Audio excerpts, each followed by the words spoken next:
Dr. Zexhai clicked his mandibles nervously as he approached the Central Medical Archive terminal aboard the Galactic Research Station, Harmony 7. The Velthari physician had spent the better part of his career studying xenobiology, but never had he encountered specimens quite like the ones currently in his care. 3 humans, recovered from a failed exploration mission near the Kepler Nebula, lay in specialized medical pods designed to accommodate their unique physiology. The humans had been brought to the station after their ship suffered catastrophic damage from what appeared to be a simple asteroid collision. Most species would have perished instantly from such trauma, yet these creatures not only survived, but had somehow managed to repair critical systems while bleeding profusely and suffering from what should have been fatal radiation exposure. Zexhai's 4 eyes focused on the holographic interface as he input his medical credentials. He needed to understand these beings better if he was going to treat them properly. Their initial scans showed bone density 3 times that of typical spacefaring species, muscle fiber composition unlike anything in the medical databases, and a cardiovascular system that seemed almost redundantly robust. Access patient records for species classification, human, Sol system origin, he spoke into the terminal's audio receptor. The response came immediately, but not what he expected. A red warning symbol materialized in the air before him, pulsing ominously. Restricted access. Deathworld protocol classification. Authorization level Omega required. Zexhai's secondary arms twitched in confusion. Deathworld protocol. He had heard whispers of such classifications in the darkest corners of xenobiological research, but had assumed them to be myths or exaggerations. The Galactic Medical Council maintained strict ethical standards about classifying any species as inherently dangerous simply due to their evolutionary origin. The doctor's primary research assistant, a young Threxian named Kip Lon, approached with a datapad clutched in his tentacles. "Sir, the humans are showing signs of consciousness. Their neural activity has increased dramatically in the past hour." "Impossible," Zexhai muttered. His attention split between the restricted access warning and his assistant's report. "They suffered severe cranial trauma. Even with our best neural stabilizers, they should remain unconscious for at least another standard week. That's not all, sir. Their wounds are healing at an unprecedented rate. The deep lacerations on the female specimen have already begun forming new tissue layers. It's unlike anything we've documented in our species database." Zexhai felt a chill run through his exoskeleton. He had spent decades studying the remarkable regenerative abilities of various species, from the famous limb regrowth of the aquarian swimmers to the cellular reconstruction capabilities of the silicon-based crystallines. But those species required specific environmental conditions, chemical catalysts, or extended periods of dormancy to achieve such healing. These humans seemed to be doing it naturally while conscious, and without any external assistance. "Show me," he commanded, following Kiplon toward the medical bay. The 3 humans lay in transparent biopods filled with a nutrient-rich gel designed to support most known forms of biological life. The first, a male with strange pigmentation patterns on his skin that Zexhai now realized must be some form of natural camouflage, was indeed showing signs of awakening. His eyes moved rapidly beneath closed lids, and his vital signs indicated active dream states. The second human, a female with flowing cranial fiber of an unusual yellow coloration, displayed the healing wounds Kiplon had mentioned. Where deep gashes had torn through multiple tissue layers just days before, new skin was already forming. The cellular regeneration was happening so quickly that Zexhai could observe the progress in real time through his medical scanners. The third human, another male with darker skin pigmentation and unusual markings that appeared to be intentionally created scars, was the most concerning. His readings showed that he had suffered internal hemorrhaging severe enough to kill most species twice over, yet his organs were not only functioning but appeared to be strengthening. "Run a full metabolic analysis on all three," HFY ordered. "I need to understand what's happening at the cellular level." As Kiplon activated the advanced scanners, the first human's eyes suddenly opened. They were a startling blue color, unlike the typical darker hues found in most spacefaring species' visual organs. The human's head turned slowly, taking in his surroundings with what appeared to be calm assessment rather than the panic HFY would have expected from someone waking in an alien medical facility. "Where am I?" the human asked in perfect galactic standard. His voice was surprisingly steady for someone who had been unconscious for days. HFY approached cautiously. "You are aboard Medical Research Station Harmony 7. I am Dr. HFY. You were brought here after your vessel suffered damage. Do you remember what happened?" The human's expression remained neutral, but HFY noticed his heart rate didn't increase, despite what should have been a terrifying situation for any sentient being. "Asteroid field," the human said simply. "Navigation systems went dark. We tried to make repairs. You and your companions suffered severe injuries. By all medical standards, you should have died from blood loss alone. How are you feeling now?" The human flexed his fingers, testing his range of motion. "Tired, hungry, but fine otherwise." He paused, studying HFY with those unsettling blue eyes. "How long have we been here?" 12 standard days, HFY replied, watching carefully for the human's reaction to this information. The human nodded as if this was perfectly reasonable. Most species would be alarmed to learn they had been unconscious for nearly 2 weeks, especially in an alien medical facility. "My crew? Alive and healing. Their recovery rate is remarkable." Something in HFY's tone must have conveyed his confusion, because the human's expression shifted slightly. "You've never treated humans before, have you?" "No, this is my first encounter with your species. In fact, I was attempting to access your medical records when you awakened, but they appear to be classified under something called Deathworld Protocol." The human was quiet for a long moment, and HFY noticed a subtle change in his body language. The relaxed posture became more alert, though not threatening. It reminded the doctor of how predators might shift their stance when they detected something interesting in their environment. "What clearance level do you have?" the human asked. "Standard xenobiological research classification, level 7 out of 10 in the galactic medical hierarchy." "That won't be enough," the human said matter-of-factly. "You'll need Omega clearance for Deathworld records." "How do you know about security classifications for your own medical data?" HFY asked, his scientific curiosity overriding his growing unease. "Because we helped write them," the human replied. "After first contact, there were incidents. The Galactic Council decided it was better to restrict information about human capabilities until proper protocols could be established." HFY felt his mandibles clicking rapidly, a nervous habit he had never been able to control. "What kind of incidents?" The human studied him for another moment before answering. "The first human patient treated at a galactic medical facility was a merchant who had suffered what your doctors classified as fatal injuries in a trading accident. When he not only survived but recovered faster than anyone thought possible, it raised questions. Then they ran standard stress tests to determine safe treatment parameters.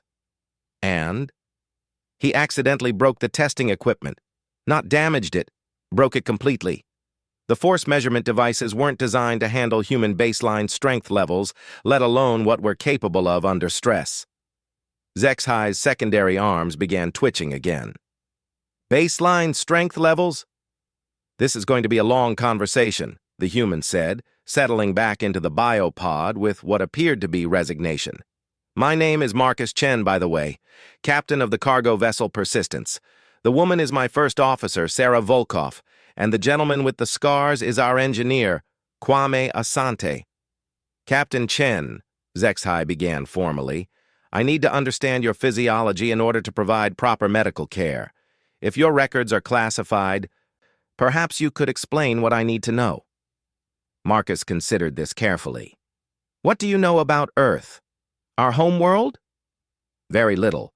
It's listed in the Galactic database as a Class M planet in the outer spiral arm.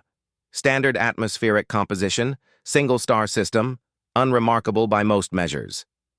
Unremarkable, Marcus repeated with what might have been amusement. That's one way to put it. Tell me, Doctor, what's the gravitational force on your homeworld? 8.7 meters per second squared, standard for most developed species. Earth's gravity is 9.8, but that's just the beginning. Our planet has been trying to kill everything on it for billions of years. Ice ages, volcanic eruptions, asteroid impacts, predators that make your worst nightmares look friendly, diseases that adapt faster than we can cure them, and weather systems that can level entire cities. Zexhai's medical training told him this was impossible.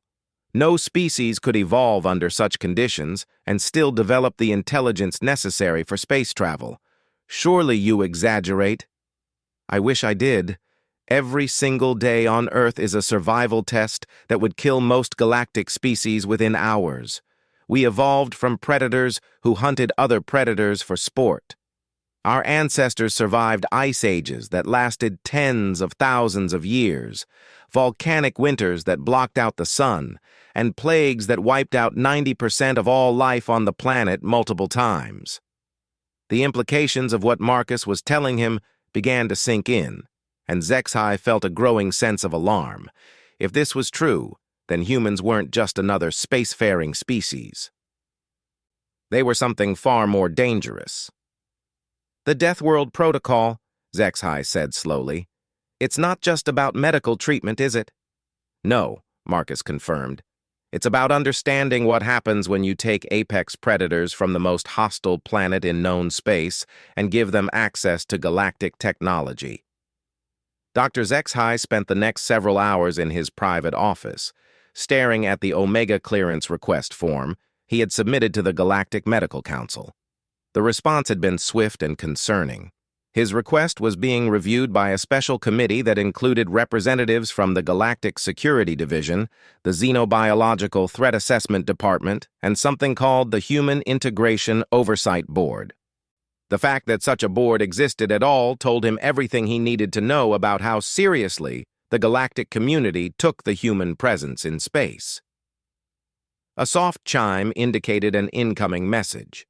The holographic display materialized to show a stern-looking Altarian official with the distinctive blue-gray skin and elongated cranium of his species.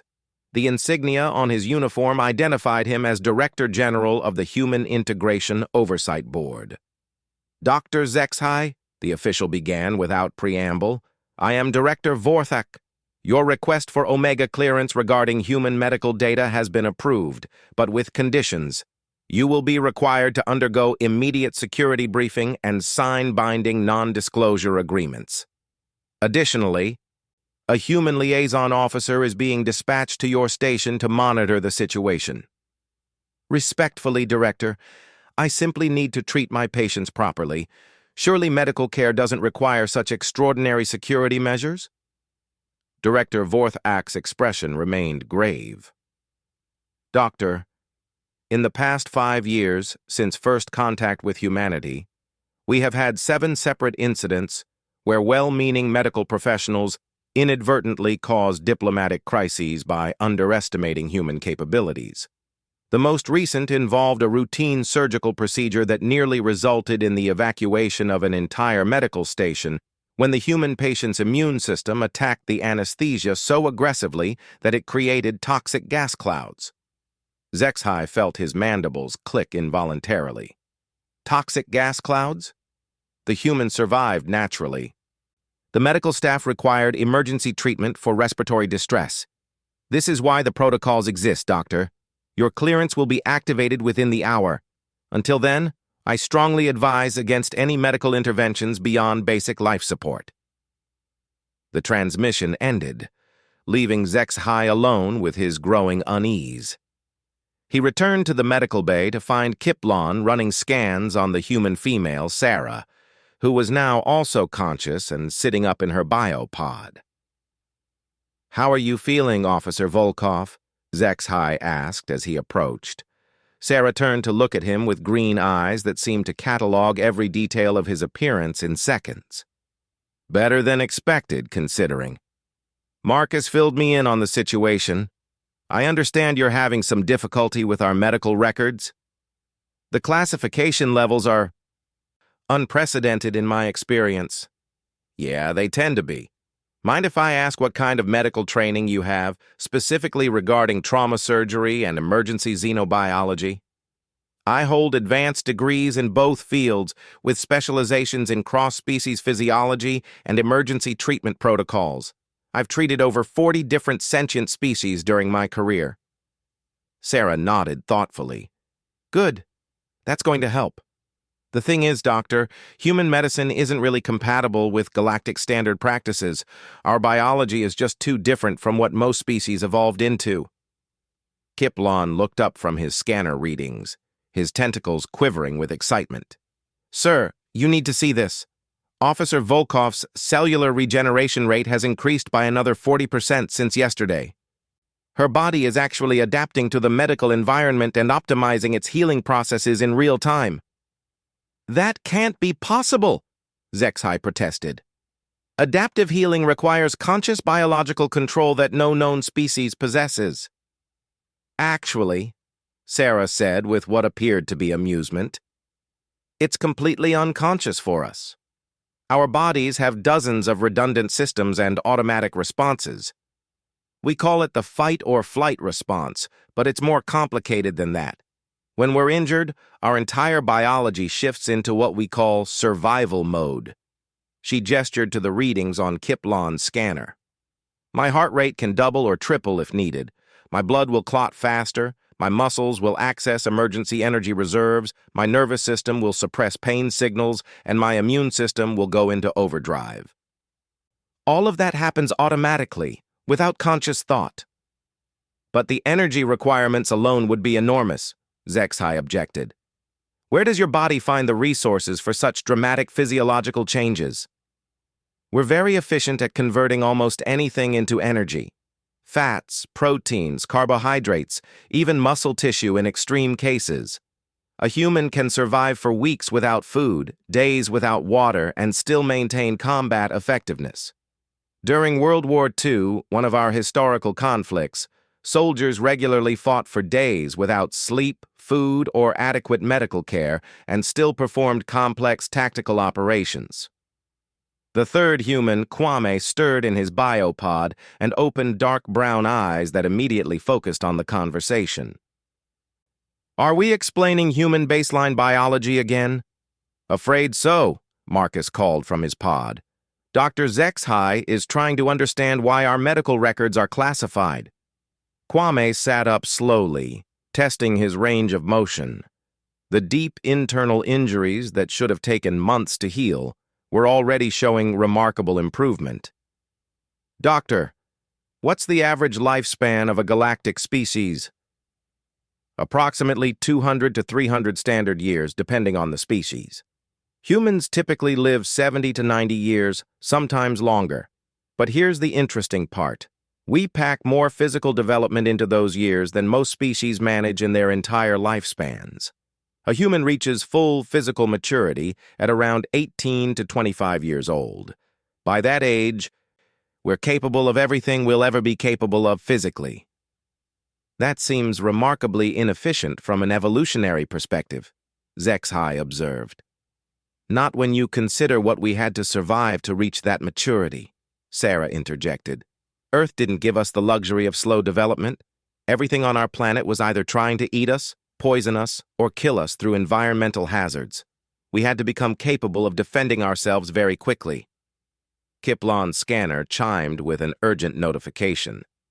"Sir, I'm detecting unusual electromagnetic activity from all three humans. Their neural patterns are showing synchronized spikes." Marcus, Sarah, and Kwame exchanged glances that conveyed volumes of unspoken communication. Zexhai had observed similar behavior in pack hunters from various worlds, but never in a spacefaring civilization. "We should probably mention," Marcus said carefully, "that humans are a social species. We don't function well in isolation, and we tend to form strong bonds with our working groups.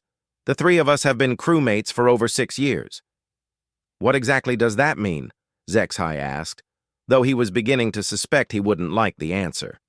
"It means," Sarah explained, "that if you had tried to separate us or if one of us had died, the others would have become increasingly agitated and potentially dangerous. Human pack bonding is one of our strongest psychological drives." "Dangerous how?" Kwame answered this time. "Human history is full of stories of individuals performing impossible feats to protect their group members. Parents lifting vehicles to save trapped children, soldiers carrying wounded comrades across battlefields while under enemy fire, medical personnel working for days without rest during emergencies. When humans form bonds, we become capable of things that defy logical explanation." "But surely those are exaggerations. Folklore and mythology?" "All documented and verified," Marcus said quietly. "Doctor, you've been trying to treat us as individuals, but that's not really how we work. We're a pack species that happens to be intelligent enough for space travel. That combination has some unexpected results." A new alarm sounded throughout the medical bay, and the station's communication system activated. "All personnel, this is Station Commander Thaisara. We have received a priority transmission from the Galactic Security Division. A human liaison officer is requesting immediate docking clearance. All current operations are to be suspended pending security review." Zexhai felt his exoskeleton grow cold. "Liaison officer?" "That would be Colonel Martinez," Sarah said with what might have been relief. "If they sent her, it means they're taking this seriously." "Taking what seriously?" "The fact that 3 humans with military backgrounds were injured in space and treated by a medical staff with no experience in human physiology or psychology," Marcus explained. "The Galactic Council learned the hard way that humans in medical distress can become unpredictable if not handled properly." "Military backgrounds?" "Did we forget to mention that?" Kwame asked innocently. "Marcus is former Fleet Command, Sarah was Special Operations, and I served in the Engineering Corps before we went private. The Persistence isn't just a cargo vessel. We do specialized transport and recovery operations in hazardous areas." "Which explains," Sarah added, "why we were in that asteroid field in the first place. We were recovering survey equipment from a failed scientific expedition. The kind of job that most commercial crews won't take because it's too dangerous." The implications crashed over Zexhai like a tidal wave. He hadn't been treating injured civilians, he had been treating wounded human soldiers. Military personnel from a species evolved on a planet so hostile that it required special protocols just to interact with them safely. "Doctor," Marcus said gently, "I think you're beginning to understand why our medical records are classified. The Galactic Council isn't trying to hide information about humans out of malice. They're trying to prevent incidents that could damage relationships between our species and the rest of the galactic community." "What kind of incidents?" Before anyone could answer, the medical bay doors opened to admit a figure that made Zexhai's breath catch in his throat.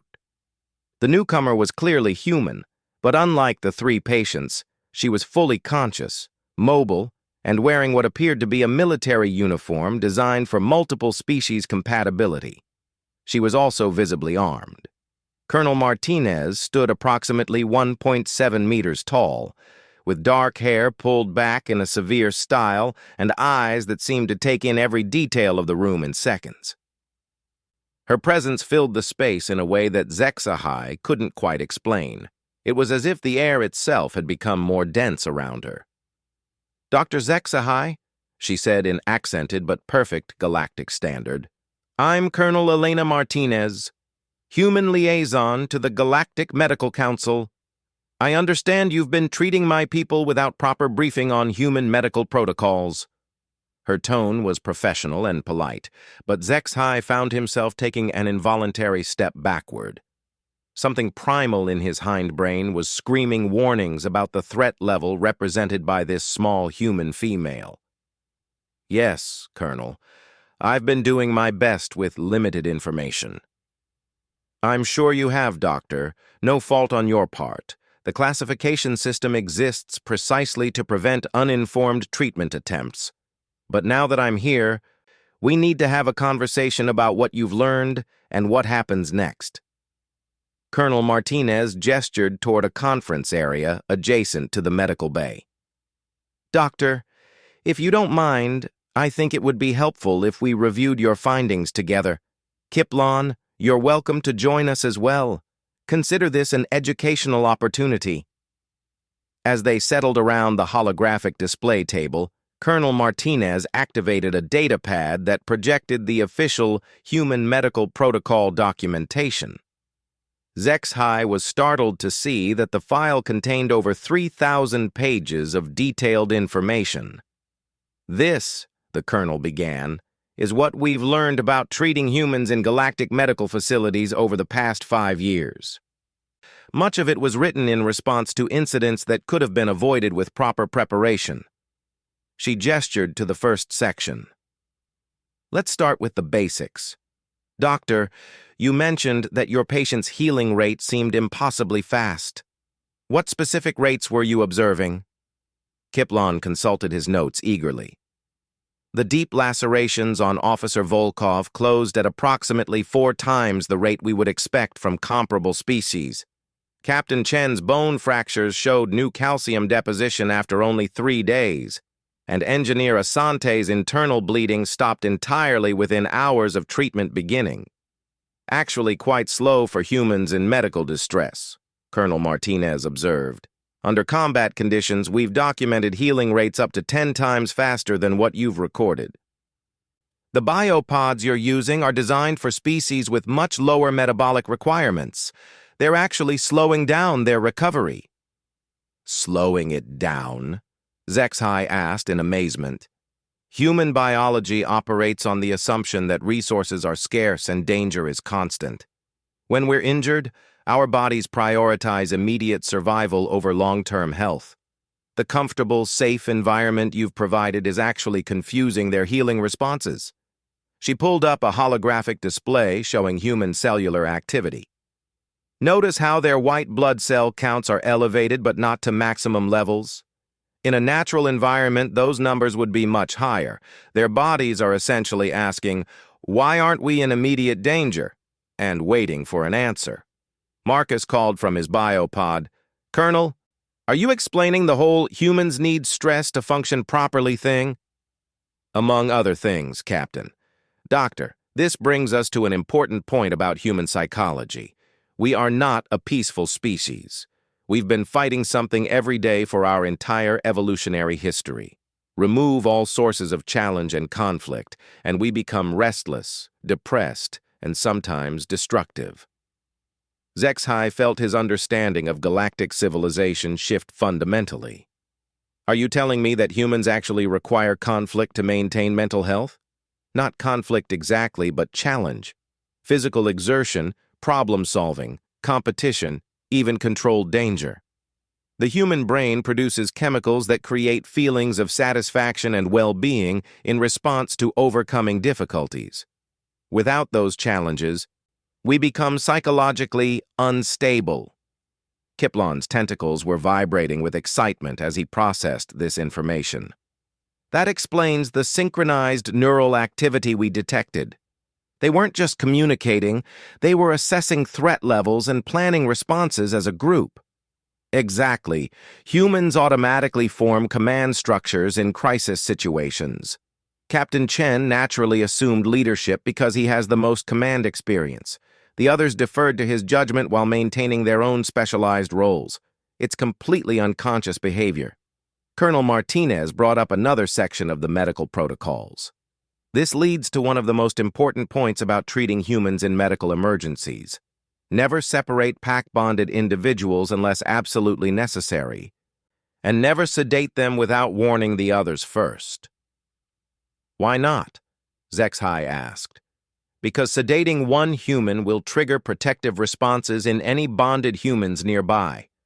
Their stress hormones will spike, their strength will increase dramatically, and they may attempt to defend their unconscious packmate by any means necessary. We've had incidents where humans tore through reinforced medical restraints and disabled security systems to reach sedated companions. Sarah's voice carried from the medical bay. Colonel, you're not telling him about the Cardiff Station incident, are you? I wasn't planning to, but since you brought it up, Colonel Martinez pulled up another file. Doctor, 18 months ago, a human merchant was brought to Cardiff Medical Station with severe injuries from a mining accident. The medical staff followed standard procedure and sedated him for surgery without informing his business partner, who was in the waiting area. What happened? The partner, a woman named Rebecca Torres, sensed something was wrong when her friend's life signs dropped suddenly. She didn't know he had been sedated. She thought he was dying. Torres broke through 3 security checkpoints, disabled 2 armed guards, and had torn open the surgical suite doors before anyone could explain the situation. Kiplon's scanner readings spiked as he processed this. One human female defeated multiple security systems and armed personnel. Torres was a former military engineer with no combat training, Colonel Martinez continued. But she was operating under the assumption that her packmate was in mortal danger. Human strength increases dramatically under emotional stress, and our pain tolerance becomes nearly absolute when we're protecting others. The interesting part, Marcus added from his pod, is that Torres didn't hurt anyone seriously. Humans are actually very good at using exactly the amount of force necessary to achieve their objectives. She needed to reach her friend, so she incapacitated obstacles without causing permanent damage. This level of control is maintained even in extreme emotional states? Zexhai asked. Usually, yes. Human military training emphasizes something we call proportional response. We learn to match our level of aggression to the actual threat level. It's one reason why human soldiers are considered so effective in peacekeeping operations. Colonel Martinez gestured to Kwame in his biopod. Speaking of military training, Engineer Asante, would you mind demonstrating something for the doctor? Nothing dramatic. Just show him how your pain tolerance works. Kwame nodded and asked Kiplon to activate a medical scanner that would display his neural response patterns. Then, without warning, he bit down hard on his own finger until blood appeared. The scanner readings barely registered the injury. Kwame's heart rate remained steady, his stress hormones showed only minimal elevation, and his facial expression remained calm. Human pain tolerance is adjustable, Colonel Martinez explained. We can consciously suppress pain signals when necessary. This isn't unique to military personnel. It's a baseline human capability that develops naturally during childhood. Zexhai stared at the readings in disbelief. He just inflicted significant tissue damage on himself, and his body barely acknowledged it. Now watch this, Kwame said, and released his finger. Immediately, his expression changed and the scanner showed normal pain responses. When I don't need to ignore it, pain works normally. It's a conscious choice. This is why human medical treatment requires special protocols, Colonel Martinez continued. Traditional pain medications often don't work properly because we can override them mentally. Anesthesia has to be carefully calibrated because our metabolism processes drugs differently than most species. And psychological evaluation is crucial because humans can appear to be functioning normally even with severe injuries or trauma. She brought up a new section of the protocols. Doctor, what's your standard procedure for evaluating patient mental health during recovery? Basic psychological assessment, monitoring for depression or anxiety, ensuring social interaction needs are met. For humans, you also need to monitor for what we call warrior fatigue. It's a condition that occurs when humans have been in survival mode for extended periods without resolution. Symptoms include hypervigilance, aggressive responses to minor stimuli, difficulty with authority structures, and compulsive planning for worst-case scenarios. All 3 of your patients are showing early signs, she continued, consulting her datapad. They've been unconscious and helpless for nearly 2 weeks, which is psychologically difficult for any human but especially challenging for those with military backgrounds. What's the treatment? Controlled challenges and gradual return to normal activity. Humans need to feel useful and capable. The worst thing you can do is keep them in passive recovery for extended periods. Sarah called from her biopod. Colonel, are we cleared for light duty? Because I'm about to start tearing apart this medical equipment just to see how it works. That's exactly what I'm talking about, Colonel Martinez said to Zexhai. Officer Volkov isn't being destructive. She's responding to an unconscious need to understand and potentially improve her environment. It's how human intelligence works. We learn by taking things apart and putting them back together. And if she's not given something appropriate to disassemble, she'll find something inappropriate, Marcus added. Usually something important. Kiplon was frantically taking notes. So human medical care requires not just physical treatment, but also mental stimulation and social interaction. Among other things, humans also need regular physical exercise, access to problems that require creative solutions, and opportunities to feel that they're contributing something valuable to their community. We're not good at being passive. Colonel Martinez stood and walked over to the biopods. Captain Chen, how are you feeling about your mission status? Frustrated, Marcus admitted. We were hired to recover scientific equipment worth several million credits. Our clients are depending on that data, and every day we delay could mean losing the window for follow-up research. Officer Volkov? I've been calculating alternative mission profiles for the past 6 hours, Sarah said. If we could get access to station sensors, I could probably determine the current location of the debris field and optimize recovery strategies. Engineer Asante? I need to inspect our ship's damage and determine what repairs are possible with station facilities. Lying here doing nothing while the Persistence might be suffering structural deterioration is driving me insane. Perfect examples, Colonel Martinez said to Zexhai. These aren't complaints, they're diagnostic information. Their psychological health is directly connected to their sense of purpose and their ability to solve problems. Traditional bed rest is actually counterproductive for humans. So what do you recommend? Release them to light duty immediately. Provide access to engineering facilities so Asante can work on ship repairs. Give Volkov access to sensor data so she can continue mission planning. Allow Chen to coordinate with their clients and manage the business aspects of their situation. But their injuries are healing faster than you initially calculated and will continue to improve more rapidly if they're mentally engaged. Doctor, human biology evolved to function under stress. Remove all stress, and we actually become less healthy. Zexhai processed this information slowly. Everything he had learned about human biology challenged fundamental assumptions about how advanced species should function. Colonel, may I ask you a personal question?